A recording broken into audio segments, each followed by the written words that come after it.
G'day viewers, welcome back.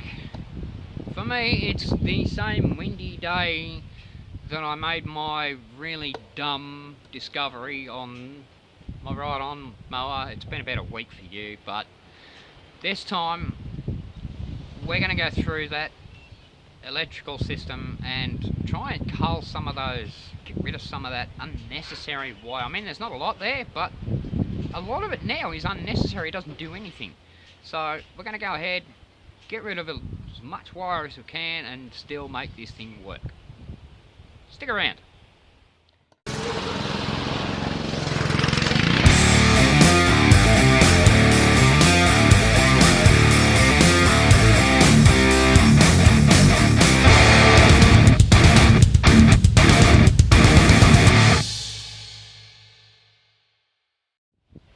So if this is your first time here, welcome. I hope I can teach you something, you like what you see, and consider subscribing.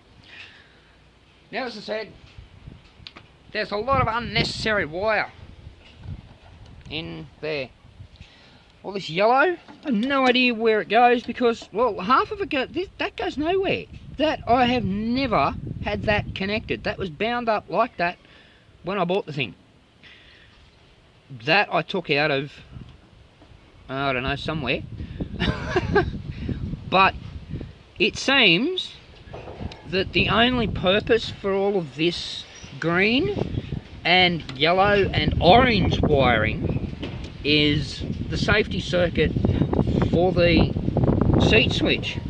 Seat switch being, yes, there's a switch, was a switch very similar to this that was mounted underneath the seat. You stand up, the whole thing shuts down.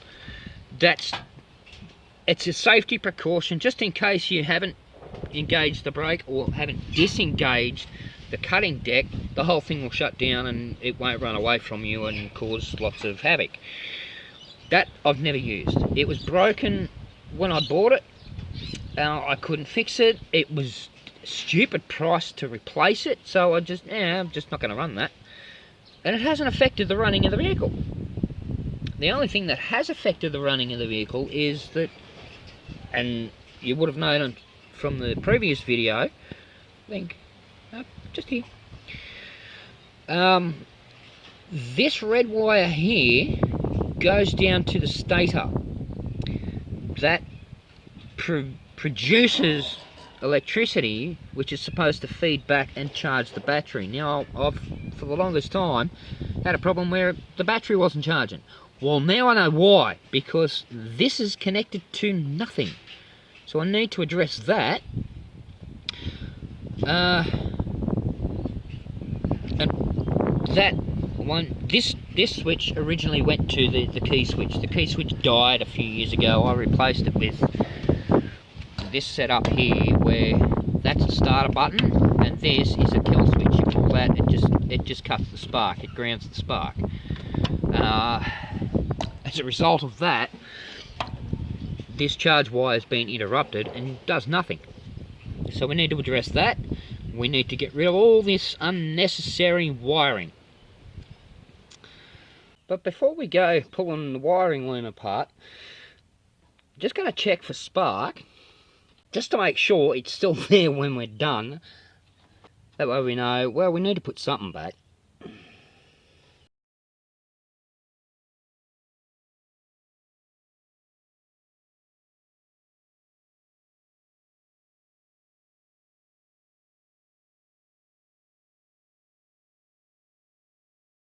Now, to check for spark, that's pretty easy. We pull the spark plug out, put it back in, find a decent ground. I'm hoping that'll ground. Hold the plug on there and crank it over. Hang on, let me just hook up the booster first. Okay, booster connected, let's try this.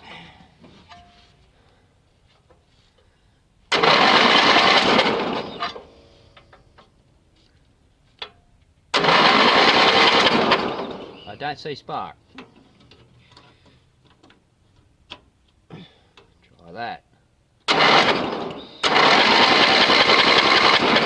I still don't see spark. Okay. This wire here goes to the grounding switch, so I'm just going to disconnect that just for now. Let's see if that makes a difference.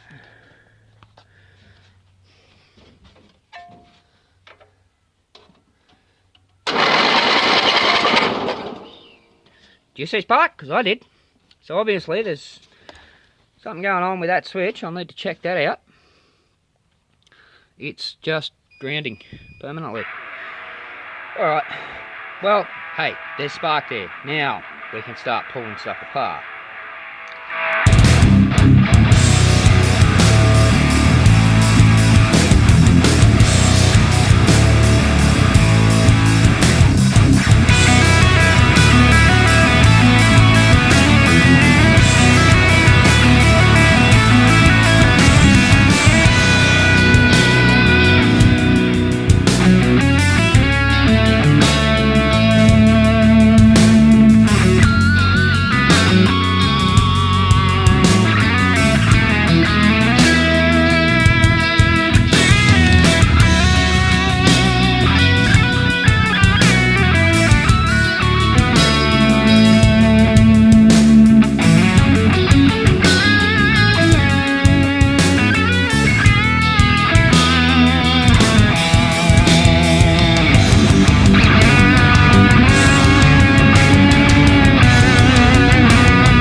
And that's it, that's all we're left with. Let's just put this switch back on here.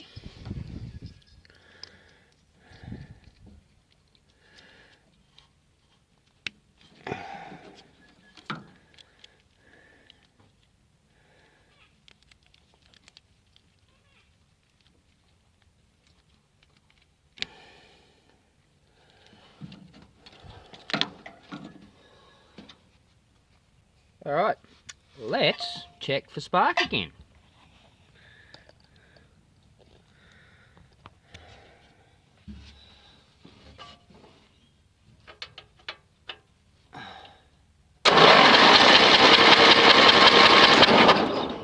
That looks like spark there.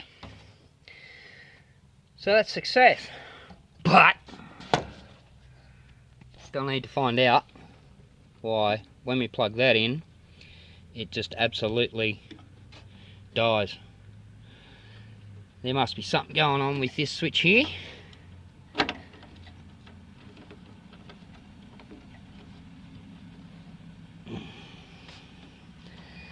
It might be. No, that wouldn't be it. Let's try that. Yeah, spitballing here.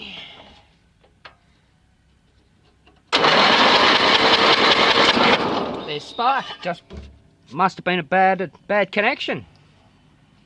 Because I now pull that out.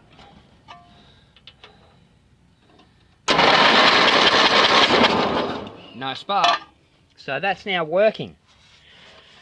Which means put the plug back in.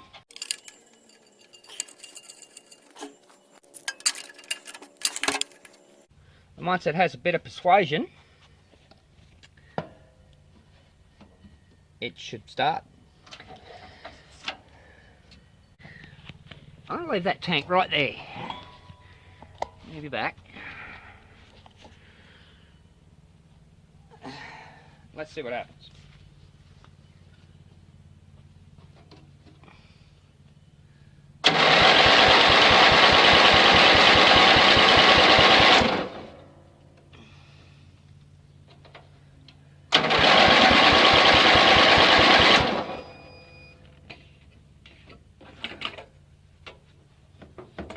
Nothing, because it has no fuel.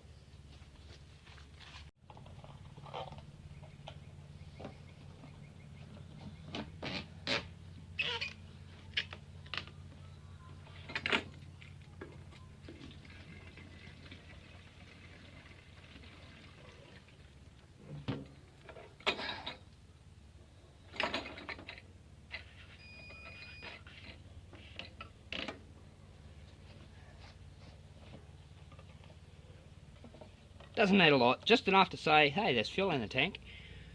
Let's try that again.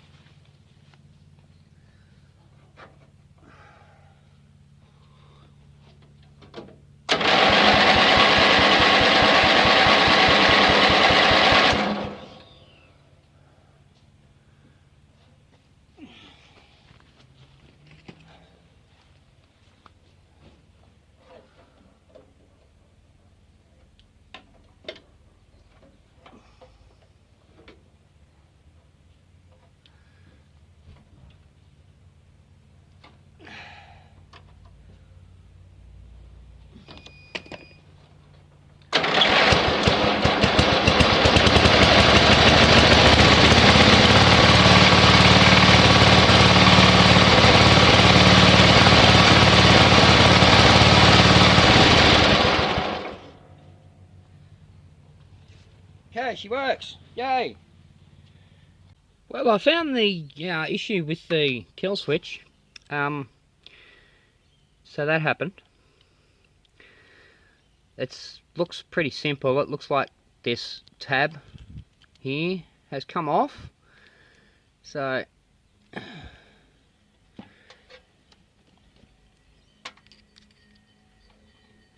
straighten that up a bit. That should push back in, and then we can get that back down in there and hold it all together. I'll have to do that in on the bench because these ain't working with it.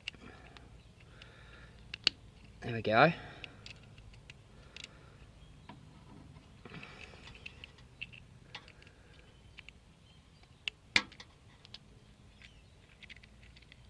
No idea how that happened. I must have bumped it hard with something, but yep. There's your problem.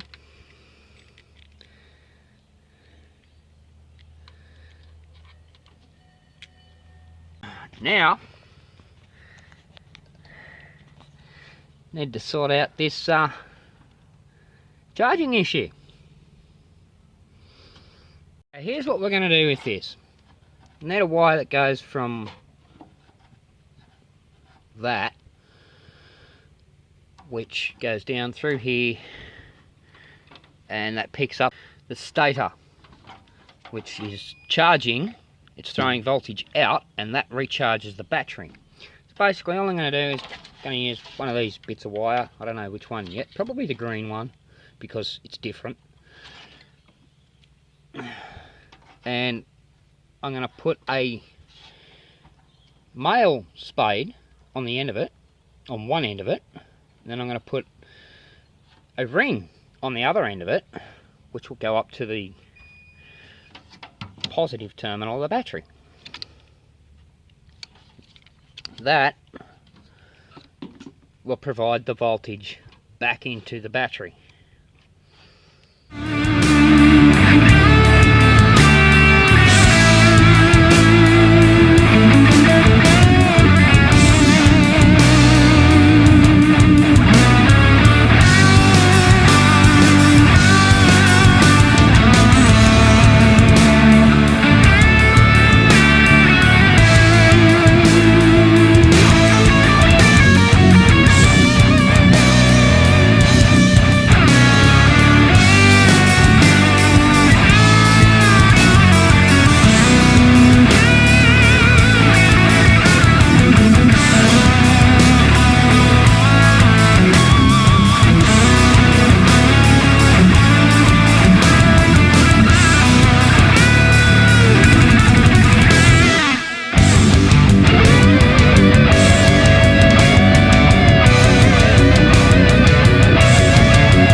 it's in place,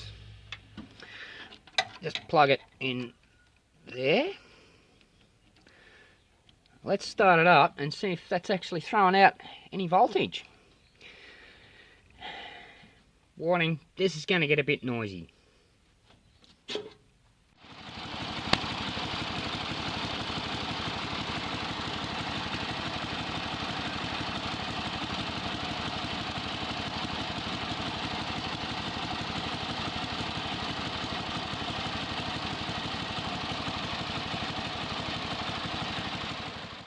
Okay, that is awesome. I'm really happy about that. That means my battery's going to recharge now. Don't think it's done that in a few years. Anyhow, now all we need to do is I'll put everything back together. But before we put all this wiring back in, yeah, here we go.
So if there's a next time, I've done to pull all that apart. And just undo the nut, there you go.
And I did that so I don't have to be a contortionist anymore.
should be all of the reassembly.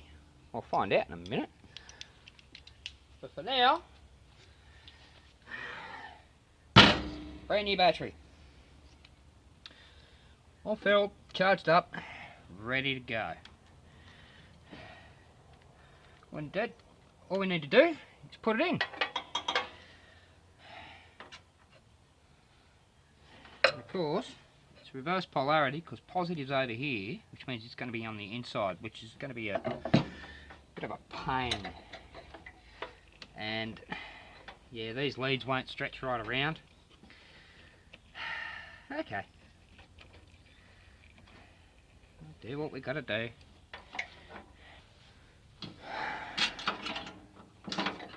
Get that out of there. Make sure that's around there. Put that behind there just for now. Now I'm pretty sure they didn't come with these. That's just a couple of threaded rods. Now they're not threaded rod. They're 6mm rods, but I've cut a thread on each end. Goes down through the base plate. I've got a nut underneath. And then, well, then, battery goes in. Let's see if we can snake it in past it. Yeah, no. Let's see. Ah! Yeah, that's caught on the rod. Okay, there we go. That's a tight fit. Make sure there's no wires caught underneath it. Which, yeah, there is. There we go. Right, get that out of there.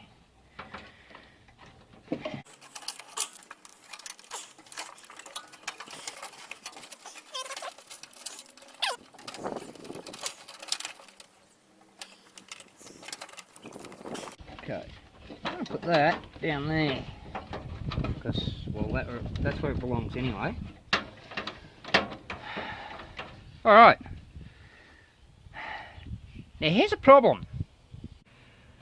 With these three rings, the standard bolt is not going to be long enough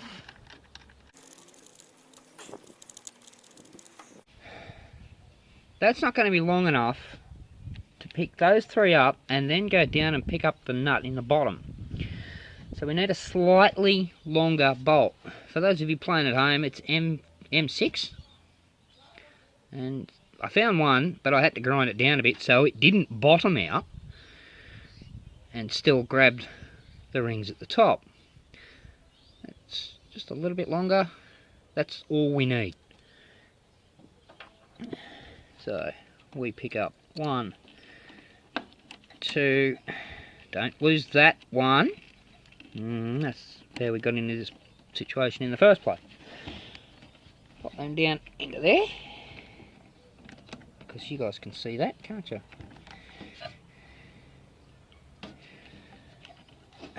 And I didn't mean because there was no light.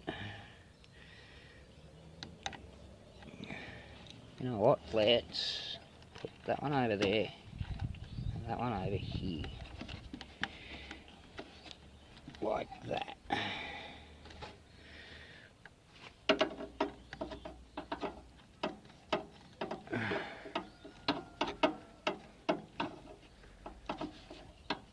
There you go. Just dip that down. That's positive on. Not going to put the negative on just yet.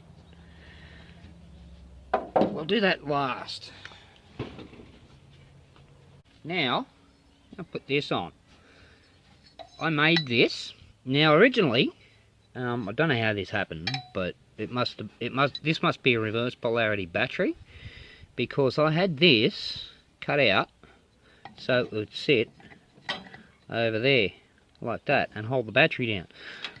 It's probably not a smart idea anyway, because you can't get filler plugs. So I'll put that on there, and that'll clamp down onto the top of the battery. A couple of nuts here.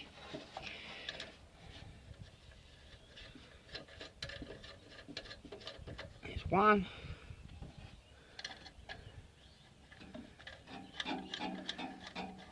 There's two. them down.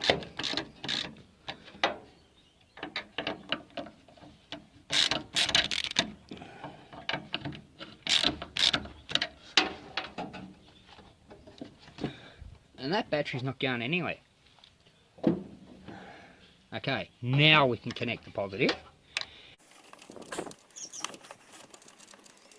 And that, just a bit of square tube. I think it's 1/2 inch square tube, something like that, 15mm.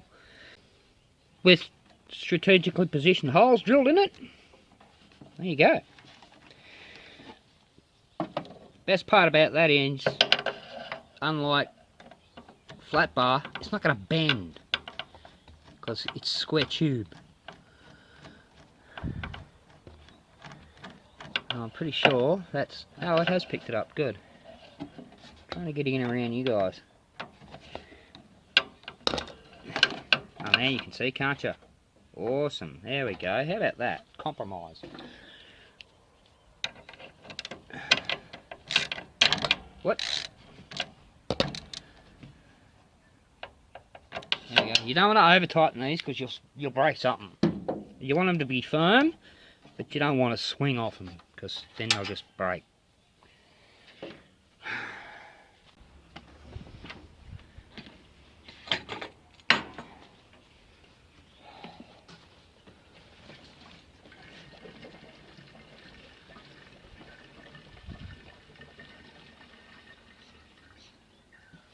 Don't need to fill it, just needs something in it. They don't run on air. Okay.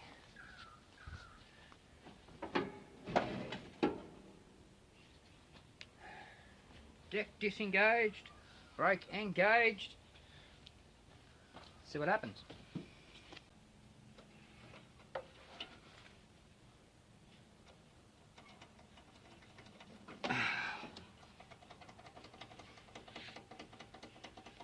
That's interesting.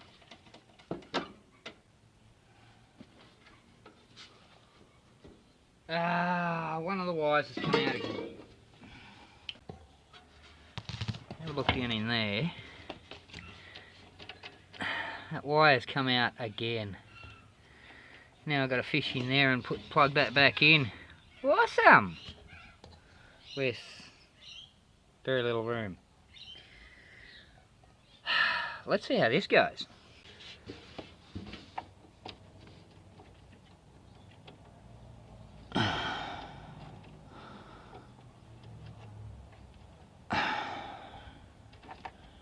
Alright, got it. There we go.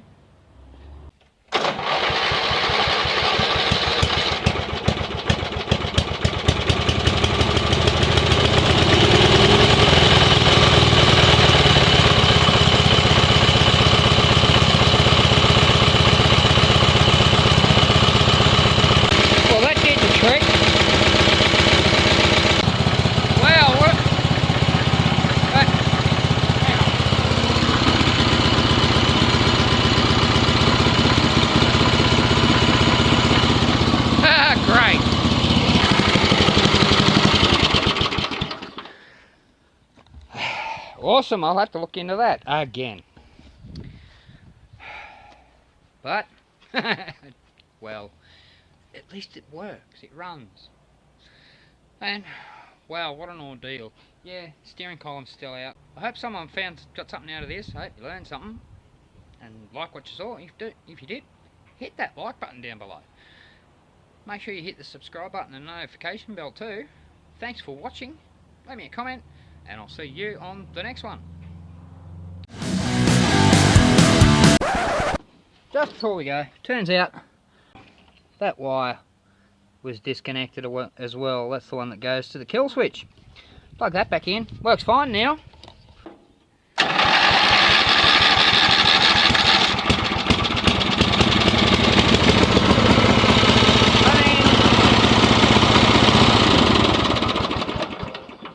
That's better.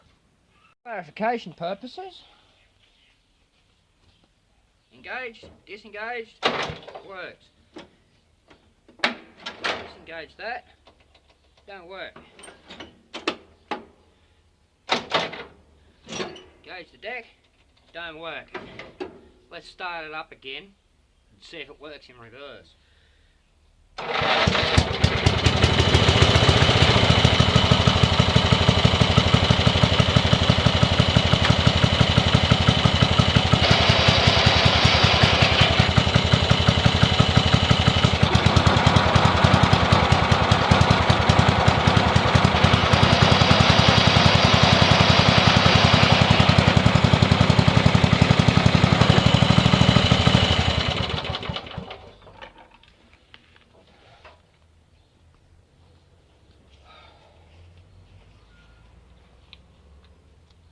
Well, that all runs well. Awesome.